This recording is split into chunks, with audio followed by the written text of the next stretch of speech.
कोल्हापूरमध्ये लग्न पार पडलेलं आहे आणि अर्थातच हे आहे राणा आणि पाठकबाईंचं आणि दोघंही माझ्यासोबत आहेत. एकतर या मालिकेचं जे शूटिंग सुरू आहे ते कोल्हापूरमध्ये सुरू आहे. लग्नाला शुभेच्छा पहिल्यांदा. काय सांगाल लग्न पार पडले?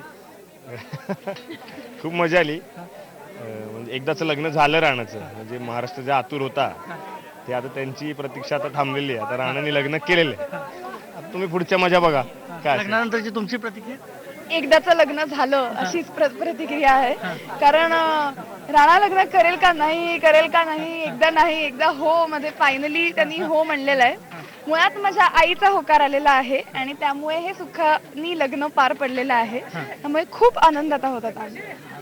राणा तुझ्यासाठी प्रश्न आहे. ज्या वेळेला सिरियल किंवा ही जी साईन केली त्यावेळेला वाटलं होतं इतकं यश मिळेल असं अपेक्षा होती? नाही, मी याचा विचार कधी केला नव्हता, पण नक्कीच 100% काम करीन एवढंच आणि स्वच्छ मनाने काम करीन एवढंच मी ठरवलं होतं. बाकी मी कुठल्याही गोष्टीचा कधीच विचार करत नाही आणि जे काम करीन ते नक्कीच प्रेक्षकांना आवडेल याचा मी नेहमी आणि रोज आणि प्रत्येक क्षणी आणि प्रत्येक सीनला मी विचार करत असतो. एकतर राहणीमान मुंबईतलं मुंबई मिस करतोस? कारण सगळं शूट कोल्हापूरमध्ये सुरू आहे. गेल्या 6 महिन्यापासून कोल्हापूरमध्ये. हो, नक्कीच मुंबई मिस करतो. माझ्या घराला मी खूप मिस करतो. पण इथेही माझं आता घर झालेलं आहे, इथेही माझी फॅमिली झालेली आहे, त्यामुळे दोन्ही मिस करतो. मग तिकडे गेलं तर माझं आता इकडचं मिस करतो. त्यामुळे मजा येते मला, पण मुंबई मिस करतो. तुला येते घरची आठवण?